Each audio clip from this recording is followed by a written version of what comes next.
আসসালামু আলাইকুম ওয়ারাহমাতুল্লাহি ওয়াবারাকাতুহু।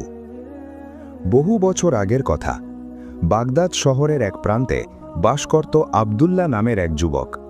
সে ছিল একজন সৎ কাঠুরিয়া। প্রতিদিন খুব ভোরে সে তার ধারালো কুড়ালটি কাঁধে নিয়ে বেরিয়ে পড়ত শহরের বাইরের জঙ্গলের দিকে, আর দিনভর কঠোর পরিশ্রম করে কাঠ কেটে সন্ধ্যায় ফিরে আসত। সেই কাঠ বাজারে বিক্রি করে যা আয় হতো তা দিয়েই চলত তার ছোট সংসার। আবদুল্লাহর ছোট সংসারে ছিল তার বৃদ্ধা মা আর স্ত্রী। অল্প আয় সত্ত্বেও তাদের সংসারে অভাব ছিল না, কারণ সেখানে ছিল আল্লাহর রহমত আর একে অপরের প্রতি ভালোবাসা। আবদুল্লাহর চরিত্রের সবচেয়ে বড় গুণ ছিল তার ঈমান। সে মনে প্রাণে বিশ্বাস করত রিজিকের মালিক একমাত্র আল্লাহ, তাই তার চেহারায় কখনো দুশ্চিন্তার ছাপ পড়ত না। জঙ্গলে কাঠ কাটার সময়ও তার মুখে থাকত আল্লাহর জিকির। একদিন ঘটল এক অপ্রত্যাশিত ঘটনা। টানা কয়েকদিন ধরে আকাশ ছিল মেঘাচ্ছন্ন। মুষলধারে বৃষ্টির কারণে আবদুল্লাহ কাজে যেতে পারছিল না।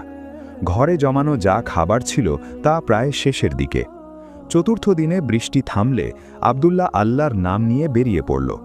কিন্তু জঙ্গলে পৌঁছে সে দেখল বৃষ্টির কারণে গাছপালা সব ভেজা, স্যাঁতস্যাঁতে। এমন ভেজা কাঠ কেউ কিনতে চাইবে না। চিন্তিত মনে সে হাঁটতে হাঁটতে জঙ্গলের আরও গভীরে চলে গেল, যদি কিছু শুকনো কাঠ পাওয়া যায় এই আশায়। হঠাৎ সে দেখল জঙ্গলের গভীরে এক বিশাল পুরনো গাছ, যার ডালপালা শুকিয়ে খটখটে হয়ে আছে। আবদুল্লাহর চোখ খুশিতে উজ্জ্বল হয়ে উঠল। সে ভাবল, আলহামদুলিল্লাহ, আল্লাহ আমার জন্য ব্যবস্থা করে রেখেছেন। সে বিসমিল্লাহ বলে গাছে উঠতে শুরু করল। কিন্তু সে জানত না এই গাছটিই হতে চলেছে তার জীবনের সবচেয়ে বড় পরীক্ষার কারণ। শুকনো ডাল বেয়ে সে যখন বেশ খানিকটা ওপরে উঠেছে, ঠিক তখনই ঘটল সেই ভয়ঙ্কর ঘটনা। যে ডালটিকে সবচেয়ে শক্ত ভেবে সে পা রেখেছিল, সেটিই মড়মড় করে ভেঙে গেল। চোখের পলকে আবদুল্লাহ সোজা নিচে এসে পড়ল। তার ডান পাটা ভাঙা ডালের নিচে এমনভাবে চাপা পড়ল যে তীব্র যন্ত্রণায় তার মুখ দিয়ে শুধু ইয়া আল্লাহ শব্দটি বেরিয়ে এলো। চারিদিকে জনমানব শূন্য গভীর জঙ্গল।